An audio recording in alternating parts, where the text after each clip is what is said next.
નમસ્કાર. સંસ્કાર સરિતા સિરીઝમાં આપ સૌનું સ્વાગત છે. આજે હું તમને એક સુંદર મજાનો શ્લોક સંભળાવીશ.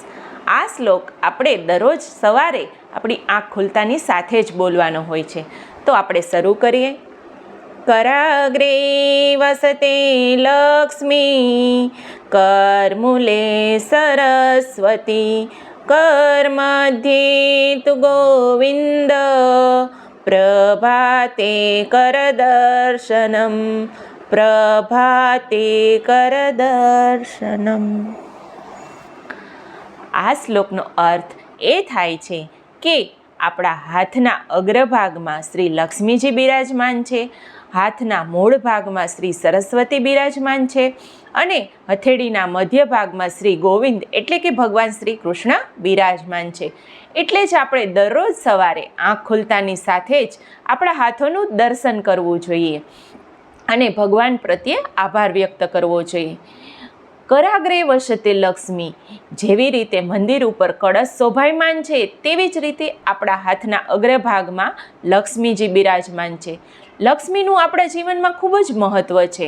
લક્ષ્મી આપણે પુરુષાર્થથી પ્રાપ્ત કરીએ છીએ અને હાથ એ આપણા પુરુષાર્થનું પ્રતીક છે. આપણે દરેક કર્મ, દરેક કાર્ય આપણા હાથથી કરીએ છીએ. એટલે જ આપણે દરરોજ સવારે આપણા હાથોનું દર્શન કરવું જોઈએ.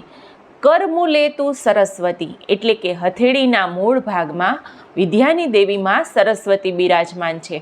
આપણા જીવનમાં જેટલું મહત્ત્વ લક્ષ્મીનું છે, પૈસાનું છે, એટલું જ મહત્ત્વ વિદ્યાનું છે. વિદ્યા વગરનો મનુષ્ય પશુ સમાન છે.